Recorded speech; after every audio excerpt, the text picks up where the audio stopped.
मंडी जिला आयुर्वेद विभाग, जिला प्रशासन और स्वास्थ्य विभाग के सहयोग से जिला के कोविड-19 पॉजिटिव मरीजों को घर घर जाकर आयुष काढ़ा उपलब्ध करवाएगा ताकि पॉजिटिव मरीजों की इम्यूनिटी में सुधार हो सके। मंडी जिला आयुर्वेद अधिकारी गोविंदराम शर्मा ने बताया कि पोस्ट कोविड मैनेजमेंट के तहत उपायुक्त मंडी की अध्यक्षता में एक बैठक का आयोजन किया गया, जिसमें यह निर्णय लिया गया कि जिला में कोविड-19 मरीजों को जो अपने अपने घरों में क्वारंटाइन हैं, उन्हें स्वास्थ्य विभाग के सहयोग से आयुष काढ़ा उपलब्ध करवाया जाएगा ताकि उनके इम्यूनिटी में सुधार हो सके। उन्होंने बताया कि लगभग 1800 कोविड-19 पॉजिटिव केस हैं, जिन्हें घर द्वार पर इम्यूनिटी वर्धक खुराक उपलब्ध करवाई जाएगी। उपायुक्त महोदय जिला मंडी श्री ऋग्वेद ठाकुर द्वारा जो पोस्ट कोविड मैनेजमेंट जो आयुष किट का जो लॉन्च किया गया और इसके लिए जो रेड क्रॉस सोसाइटी द्वारा हमें धनराशि उपलब्ध करवाई गई थी, जो कि जितने भी पॉजिटिव केस हैं ताकि उन लोगों को घर द्वार प्राप्त हो सकें। इसके लिए हमने जो हमारे स्वास्थ्य विभाग है उनके सहयोग से व जो हमारे RRT टीम है उनके सहयोग से घर तक जो हम सबको दवाई उपलब्ध कराएंगे ताकि जो है जल्दी से जल्दी हम कोविड की महामारी से जो उबर के आ सकें। जो हमारे लगभग जो 1800 जो है पोस्ट कोविड के जो पेशेंट प्री कोविड इतने हैं रोगी हैं, जिनके लिए जो है इससे पूर्व जो है 1 लाख रुपए जो उपायुक्त में धन की राशि उपलब्ध करवाई गई थी, परंतु महोदय जी ने बोला कि हम आपको जो है और धनराशि उपलब्ध करा दी जाएंगे, जो इसके लिए जो धनराशि कमी जो है कोई आड़े नहीं आएगी। और इसी के लिए जो हमने जो स्वास्थ्य विभाग के सहयोग के द्वारा और आंगनवाड़ियों के द्वारा जो है जो कार्य करते हैं वो हर घर द्वार तक जो है इसको जो उपलब्ध करवाएंगे। इसमें जो है हम संजीवनी बटी, गिलोई घनबटी और इसके अलावा मुलट्ठी चूर्ण और जहाँ तक ये वाली बात है काढ़े की बात है, जन सामान्य जो हमारे रसोई में प्राप्त होने वाली औषधि है, तुलसी है, दालचीनी है, सौंठ है, काली मिर्च है, इसका जो हम प्रयोग कर सकते हैं। बिहार अस्पताल में वाटर कूलर RO एक व्यवसायी बालकृष्ण तेजस्वी और मुकेश कुमार ने अपनी स्वर्गीय माता शिला देवी और ज्ञानचंद की स्मृति में अस्पताल के लिए भेंट किया। BMO ने वाटर कूलर दिए जाने के लिए बालकृष्ण के परिवार का धन्यवाद किया। उन्होंने कहा कि अस्पताल में आने वाले रोगियों को स्वच्छ पानी मिलेगा। बाद में BMO के साथ वरिष्ठ नागरिक ने अस्पताल की अन्य समस्या पर भी चर्चा की। अस्पताल कुनिहार में मुकेश जी और उनके परिवार के बाकी सदस्यों ने अपने मदर की याद में यहाँ पे हमारे को एक वाटर कूलर डोनेट किया विद प्योरीफायर, और मैं इनका बड़े तहे दिल से धन्यवाद करती हूँ। बड़ा फ़ायदा इससे पब्लिक को होगा कि एक साफ पानी और ठंडा पानी पेशेंट को जब भी ज़रूरत हो तो मिलेगा। बहुत बहुत धन्यवाद है सर इनका, जो सहयोग इन्होंने हमारे को दिया हॉस्पिटल के लिए। Thank you. The fastest Indian के नाम से प्रसिद्ध केरेन D'Souza for play media and communication द्वारा प्रायोजित मनाली में देव टिबा चोटी 19,689 फुट को 15 घंटे 38 मिनट में फतेह कर रिकॉर्ड स्थापित करने में सफल रहे। बता दें कि इस चोटी को चढ़ने में अनुभवी पर्वतारोही भी 10 दिन का समय लेते हैं। पत्रकार वार्ता में केरेन डिसूजा ने बताया कि हिमाचल, खासतौर से मनाली में ट्रेल रनिंग को लेकर काफी संभावनाएं मौजूद है। जरूरत है स्थानीय और सरकारी स्तर पर सहयोग की।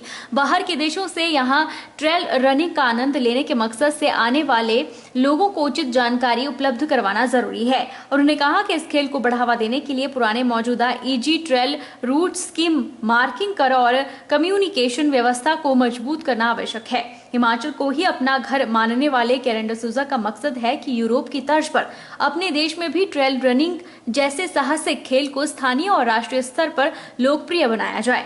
उन्होंने कहा कि सर्च एंड रेस्क्यू में भी यह काफी मददगार साबित हो सकता है। उन्होंने स्थानीय SDM रमन घरसंगी का सहयोग के लिए आभार प्रकट किया। तो मैंने देव टिब्बा किया था 19 घंटे 38 मिनट में, रोड हेड से समिट तक और वापस रोड हेड। एक्सपीरियंस तो काफी एक्साइटिंग था मेरे लिए, क्योंकि ये काफी नई चीज थी मेरे लिए कि मैं रन भी कर रहा हूँ और फिर मैं माउंटेनियरिंग एक्टिविटी भी कर रहा हूँ। जो बेस कैंप से ऊपर वाला जो सेक्शन है समिट तक और वापस बेस कैंप तक, वो मेरे लिए पर्सनली काफी एक एक्साइटिंग एक्सपीरियंस था। दुआंगन कोल क्लाइंब करना, वहां से जो आइस गली है, वर्टिकल वॉल्स है, उसके ऊपर जो पूरा क्रेवास नेविगेशन और बर्कशर नेविगेशन करना था, और जो एक्सपोजर है वो सब काफी एक्साइटिंग था मेरे लिए।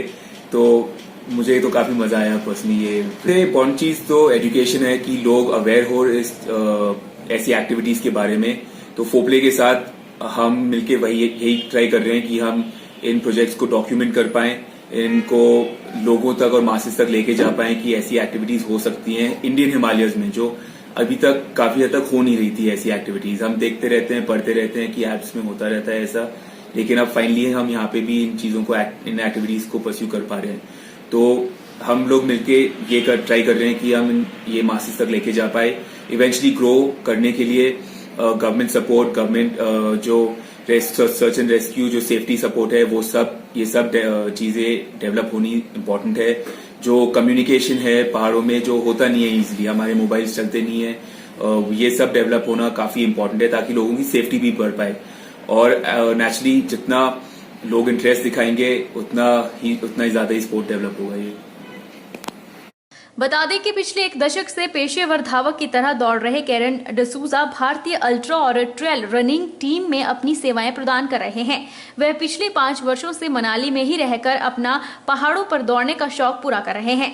इससे पूर्व कैरन डिसूजा इसी वर्ष मनाली के फ्रेंडशिप पिक को 11 घंटे 45 मिनट रिकॉर्ड समय में चढ़कर और Manali, Hamta pass, Rohtang, Manali 126 kilometre triple run record भी स्थापित कर चुके हैं। एबीवीपी इकाई मंडी का प्रतिनिधिमंडल गौरव वात्रे के नेतृत्व में उपायुक्त मंडी से मिला और उपायुक्त के माध्यम से सरकार को ज्ञापन भेजा। इकाई अध्यक्ष गौरव वात्रे ने कहा कि उपायुक्त के माध्यम से शिक्षा मंत्री को ज्ञापन भेजा गया है और संगठन की प्रांत स्तर की मांगों को प्रेषित किया गया। तो जैसा कि आज हम सभी ने मंडी महाविद्यालय की विद्यार्थी परिषद ने जो है डीसी के माध्यम से शिक्षा मंत्री को जो है ज्ञापन दिया। इस ज्ञापन में हमने शिक्षा मंत्री जी को यह बताया है कि जो हमारे प्रांत भर की जो हमारी डिमांड्स है, जो हमारी दिक्कतें हैं, वो हमने हमारे जो शिक्षा मंत्री जी को है वो बताई हैं। इन दिक्कतों में जो सबसे पहली दिक्कत है वो है हमारी कि जो SC ST के जो स्टूडेंट हैं उनकी जो है स्कॉलरशिप जल्द शुरू की जाए। और नौणी विश्वविद्यालय में जो वाइस चांसलर जी हैं वो अपने ही जो मन मुताबिक जो है नियुक्तियाँ वहाँ पर कर रहे हैं। इससे हम शिक्षा मंत्री को बता रहे हैं कि जो यह वहाँ पर जो धांधली चल रही है, इस धांधली को जो है रोका जाए और जो नौणी विश्वविद्यालय के वाइस चांसलर जी हैं उनको जो है जल्द से जल्द वहाँ से बर्खास्त किया जाए। देवभूमि हिमाचल के प्रमुख आस्था स्थलों में शुमार चूड़धार में इन दिनों देश के विभिन्न हिस्सों से भारी तादाद में श्रद्धालुओं और पर्यटकों के पहुंचने का सिलसिला जारी है। यहां मूलभूत सुविधाओं के अभाव और कोरोना महामारी के चलते मंदिर परिसर में रात्रि ठहराव की व्यवस्था न होने के कारण लोग जंगल में टेंट लगाकर रातें बिता रहे हैं। चूड़धार में अचानक श्रद्धालुओं पर्यटकों की संख्या बढ़ने से नौहराधार और साथ लगते अन्य क्षेत्रों में होटल, विश्राम गृह और पार्किंग की कमी खलने लगी है। पर्यटकों की आमद बढ़ने से स्थानीय दुकानदार, ढाबा धारकों और होटल व्यवसायी अच्छी कमाई कर रहे हैं। वीकेंड पर सबसे ज्यादा भीड़ रहती है। प्रशासन द्वारा चूड़धार में सुबह 7 बजे से शाम 4 बजे तक ही शिरगुल महाराज मंदिर के कपाट खोले जाते हैं। एक ही दिन में करीब 16 किलोमीटर की चढ़ाई चढ़ने न चढ़ सकने वाले बाहरी राज्य के यात्री हिमालयी जंगल में टेंट लगाकर रात्रि ठहराव कर रहे हैं। उपमंडल संगड़ाह के अंतर्गत आने वाली करीब 12,000 फुट ऊंची चूड़धार चोटी के घने जंगल में लगे कई टेंट के बाहर रोशनी में गिटार और ढोलक के संगीत पर पार्टी का माहौल भी दिखाई देता है। हेक्टिक शेड्यूल रहता तो हम सब फ्रेंड्स ने मिलकर एक ट्रिप प्लान किया था और आज 3 दिन के आउटिंग के बाद हम सब बिल्कुल रिफ्रेश्ड हैं। तो हम यहाँ पे परसों आए थे और दो नाइट्स का हमारा स्टे यहाँ पे हमारे लोकल लोगों ने ही अरेंज कर लिया था। उनका खाना भी बहुत अच्छा था और टेंट्स वगैरह सब उन्होंने प्रोवाइड किए थे। मैं बिलोंग तो बनारस से करता हूँ, तो ऐसे ही हमारा प्लान बन गया था। लॉकडाउन से काफ़ी दिन से बंद थे तो कहीं बाहर जाने का, तो ट्रैक का प्लान किया सबने, चूड़धार आ गए और परसों आए थे हम। तो एक्सपीरियंस तो मतलब ऐसा लगा लो कि दिल खुश हो गया एकदम। मतलब सारी जितनी भी थकान थी ना, इतने दिन घर बैठे हुए, बोरियत, मेंटल स्ट्रेस, सब बिल्कुल खत्म। ऊपर जब पहुंच गए भोले के पास, बाबा के पास, तो सारी थकान चढ़ाई की और सारी मिट गई। मतलब पहले हमने शिरगुल महाराज के दर्शन किए और उसके बाद जो है हम यहाँ पहाड़ी पर पहुंचे हैं और टॉप हिल है, इससे सारे पहाड़ नीचे नजर आ रहे हैं। बहुत ही अच्छा एक्सपीरियंस रहा है हम सबका और हर किसी को जो है अपने जीवन काल में एक बार इस महादेव के दर्शन करने जरूर अपने यहाँ पर आना चाहिए। बहरहाल बुलेटिन में इतना ही। आप देखते रहिए HP 24x7।